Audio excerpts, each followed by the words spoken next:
যোৰহাট জিলা প্ৰশাসন আৰু যোৰহাট প্ৰেছ ক্লাবৰ উদ্যোগৰ ৰাষ্ট্ৰীয় প্ৰেছ দিৱস উদযাপন। আজি ৰাষ্ট্ৰীয় প্ৰেছ দিৱস সমগ্ৰ দেশৰ লগতে যোৰহাট প্ৰেছ ক্লাবত যোৰহাট জিলা প্ৰশাসনৰ উদ্যোগত যোৰহাট প্ৰেছ ক্লাব আৰু জিলা তথ্য আৰু সংযোগ বিষয়া কাৰ্যালয়ৰ সহযোগত অনুষ্ঠিত কৰা হয় ৰাষ্ট্ৰীয় প্ৰেছ দিৱস 2024। যোৰহাট প্ৰেছ ক্লাবৰ সভাপতি অশোক কুমাৰ বৰুৱাৰ সভাপতিত্বত অনুষ্ঠিত হোৱা ৰাষ্ট্ৰীয় প্ৰেছ দিৱসৰ কাৰ্যসূচীত মুখ্য বক্তা হিচাপে উপস্থিত থাকি সংবাদ মাধ্যমৰ পৰিৱৰ্তিত ৰূপ বিষয়ক বক্তৃতা প্ৰদান কৰে যোৰহাটৰ জ্যেষ্ঠ সাংবাদিক সাংকব কৌশিক বৰুৱাই।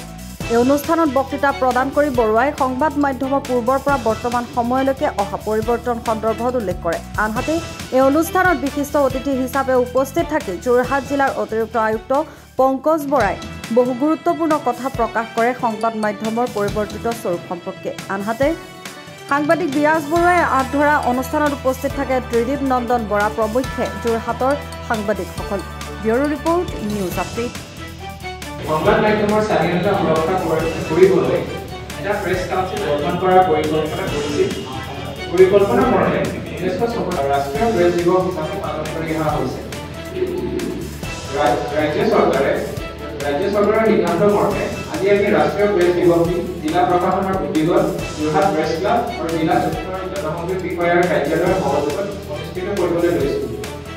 এই বৰ্ষৰ ৰাষ্ট্ৰীয় প্ৰেছ দিৱসৰ মূল বিষয়বস্তু সংবাদ মাধ্যমৰ পৰিৱৰ্তিত ৰূপ সন্দৰ্ভত আলোচনা কৰা হ'ব।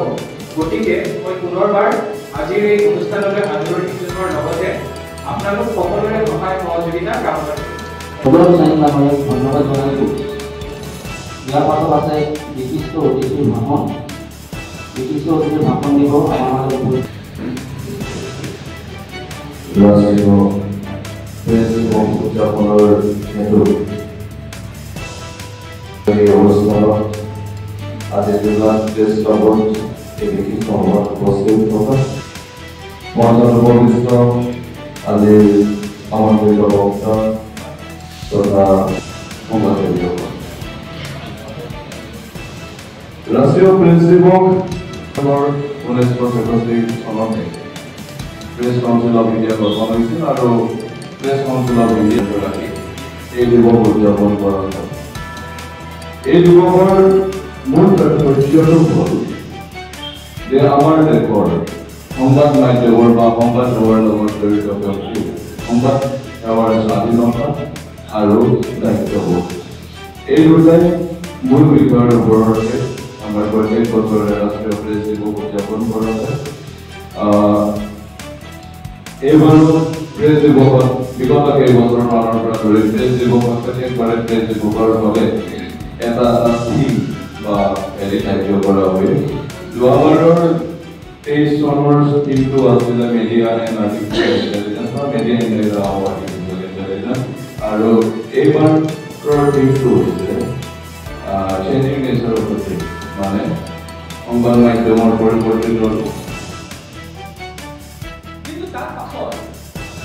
যেতিয়া স্বাধীনতা আন্দোলন আৰম্ভ হ'ল সেই সময়ত সংবাদ পত্ৰই ৰূপ সলাল।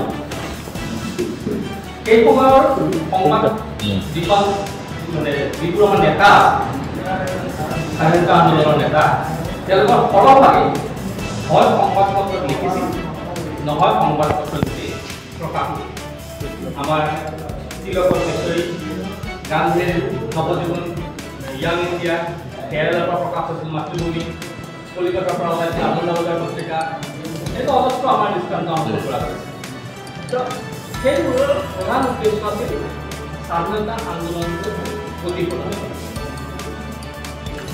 তাৰ পাছত তাৰ পৰৱৰ্তী সময়ত যিখিনি সংবাদ পত্ৰ ওলাল সেইখিনিৰ প্ৰধান চৰিত্ৰটো আছিল নেশ্যনেলিষ্ট, জাতীয়তাবাদী চৰিত্ৰ। কিন্তু টাইমছ অফ ইণ্ডিয়াৰ যদি উত্থান আমি চাওঁ ভাৰতীয় কালচাৰী হোৱাৰ পাছৰ পৰা আমি সেই সময়ৰ পৰা 1991 চন পৰ্যন্ত প্ৰধান বাতৰি পৰিৱেশন আৰু সম্পাদকীয় পৃষ্ঠা মতামত এইটোৱে আছে বাতৰি কাকতৰ চৰিত্ৰ। সামগ্ৰিকভাৱে দীঘলীয়া হয় সেইটোৱে চৰিত্ৰ হয়। তাৰ মাজত কমিউনিজমৰ উত্থান হৈছে, কংগ্ৰেছৰ ভাষণ হৈছে, ইমাৰ্জেঞ্চি আহিছে, তাৰপিছত ইমাৰ্জেঞ্চি হৈছে, ইণ্ডিয়ান এক্সপ্ৰেছৰ দৰে ৰামনাথ গোয়েংকাৰ কাগজৰ কথা আছে সেইটো হৈছে কিন্তু চৰিত্ৰগত দিশত যদি চাই খুব বিশেষ পৰিৱৰ্তন হোৱা নাই আৰু আমাৰ যোৰহাট জিলা প্ৰশাসনৰ একজুটীয়া প্ৰচেষ্টাত আজি ৰাষ্ট্ৰীয় প্ৰেছ দিৱসৰ ইয়াতে যোৰহাটত জিলাভিত্তিক পৰ্যায়ত আয়োজিত কৰা হয় আৰু মই জিলা আয়ুক্ত মহোদয়ৰ প্ৰতিনিধি হিচাপে আজি এই সভাত উপস্থিত থাকোঁ আৰু ৰাষ্ট্ৰীয় প্ৰেছ দিৱসৰ উপলক্ষে যোৰহাট জিলাৰ জ্যেষ্ঠ কনিষ্ঠ সকলোগৰাকী সংবাদ সেৱাৰ লগত জড়িত ব্যক্তিক আমি অভিনন্দন জনাইছোঁ আৰু তেওঁলোকলৈ শুভকামনা জ্ঞাপন কৰিছোঁ আজি খুব এক ধুনীয়া অনুষ্ঠান অনুষ্ঠিত হয় কেইবাগৰাকীও জ্যেষ্ঠ সংবাদসেৱীয়ে আজি তেওঁলোকৰ বক্তব্য উপস্থাপন কৰে সংবাদ মাধ্যমৰ পৰিৱৰ্তিত ৰূপ এই বিষয়বস্তুৰ ওপৰতে আজি বিশেষকৈ সভা অনুষ্ঠিত হয় যথেষ্টকেইটা গুৰুত্বপূৰ্ণ বিষয়ত আলোকপাত কৰা হয় আশা কৰিছোঁ ইয়াত উপস্থিত সকলো এই আলোচনাৰ পৰা উপকৃত হ'ব পুনৰবাৰ সকলো সংবাদসেৱাৰ লগত জড়িত জ্যেষ্ঠজন কনিষ্ঠজন সকলোলৈকে পুনৰবাৰ কৃতজ্ঞতা আৰু আজি এই ৰাষ্ট্ৰীয় প্ৰেছ দিৱসৰ অভিনন্দন জ্ঞাপন কৰিছোঁ ধন্যবাদ